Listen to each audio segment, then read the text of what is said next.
going to try to go through a few characters in the Anti-Corbyn party, the Anti-Corbyn Show, we'll call it. We discussed a woman yesterday. I made brief mention too of Tracy Ann Oberman, an actress. Quite a good one. She was in Ridley Road, which is quite good, well cast, and I might do a video on that. I don't hold a grudge against her because I think she may be menopausal.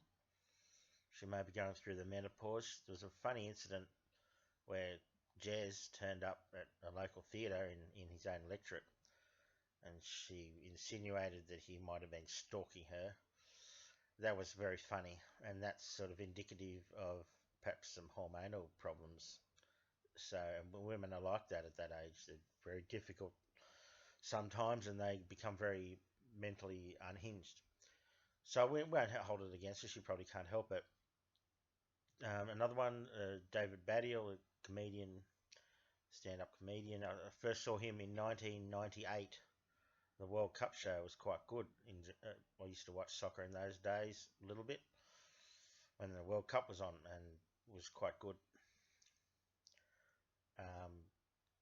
He's unusual. He's got the football lad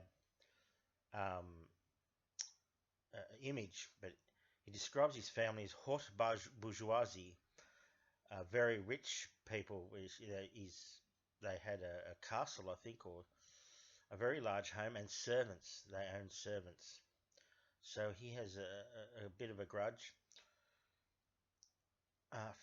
Academics, several academics, Birkbeck College, where Keith Carn-Harris is, Ben Gidley, and McGeever. They're trying to create an academic basis for opposing anti-capitalism and drawing a link between anti-capitalism and anti-Semitism. They're trying to give that an academic base, and it's very unconvincing work.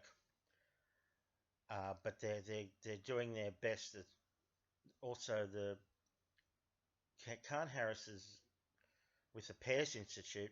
He's an honorary fellow. There's a bit of drama there recently. Funded by a Tory billionaire. That was never disclosed in any of Keith's Guardian columns. He's the most interesting, I think, of the intellectuals or academics, because he did a short video on denialism and conspiracism, and I've done 3 blog posts on his stuff. He's quite amiable, and I probably owe him a little bit of money because I've done a bit of material on him. I haven't made any money, but mutual aid. He's talking about mutual aid in one of his columns, so maybe he's an anarchist. I've never been able to make out his exact affiliation, political affiliation. He was hanging around with Judas. There, another one. Jewdas. Joseph Finlay. I mentioned him earlier. One of the earlier videos. He's a very untrustworthy individual. I don't trust this guy at all. He's a very sneaky person, I think, and that was in where they held the beetroot up. That was a very weird episode. You can look that up online, and someone tipped a major newspaper off about that. I think it was maybe the Telegraph or the Daily Mail, one of the pro-conservative newspapers. Well, they're all like that, aren't they? Except for maybe the Mirror. So he was hanging around with the Judas guys a little bit. So maybe he's a bit of an anarchist. I thought he was a liberal. You can't make it out. There's no definite affiliation there. And there's other academics, David Hirsch and Dave Rich, very nondescript sort of Zionist politics. They're not people of great interest.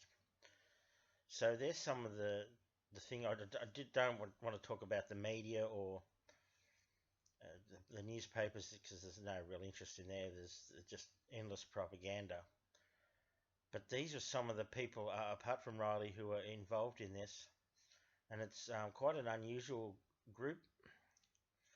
They're not really political activists. I don't know about Oberman or Batty or Riley having any interest in politics before, and who was organising that? Why were they suddenly interested when Theresa May's government was really struggling? They needed to go into bat for her and to try to destroy Corbyn. Who was behind that? Doesn't seem like a thing that had randomly happened because Jez came in late 2015, about September 2015, and Riley 3 years later, until Riley got interested in anti-Semitism. Keith Kearns-Harris said he had little interest in it before the Corbyn years. So, and it's very strange, it's very unusual. It doesn't make any sense to me, but there must be some sort of reason why they randomly just decided to get involved in politics and become interested in it. And there's also the legal people.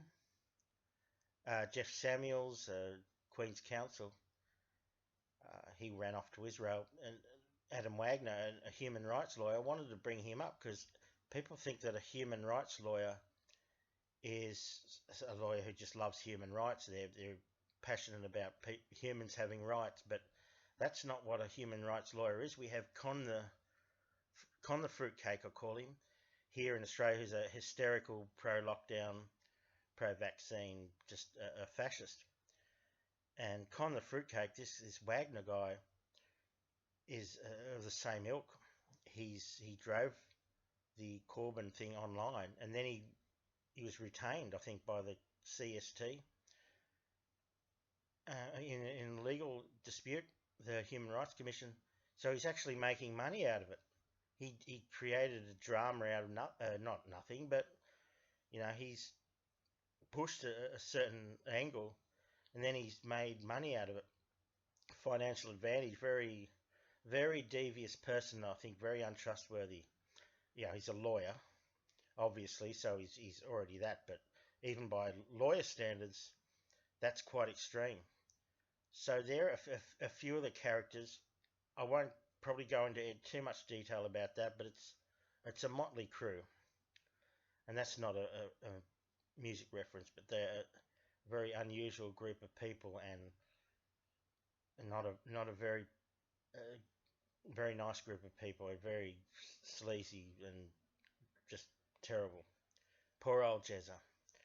Poor weak, pathetic Jezza. He didn't stand up for people that were being, tormented by these people. He thought he could throw them under the bus. Like a quokka, when it's under attack, will throw its baby at the predator and run away itself. That's, awful behaviour, but they're just, basically rodents, aren't they? But Jez acted like a quokka, a mother quokka. And he was prepared to throw, because if you throw everyone else under the bus, they'll leave you alone. But that's not how it works, Jez. And he's a little bit weak, Jez. He's a bit untrustworthy too. He's weak, and maybe he wasn't set out for that job. Maybe he's too weak, not the right guy. But that's not going to happen now. That's bygones be bygones, and that's finished. So that's the end of that. That's ancient history now. R.I.P. Jez.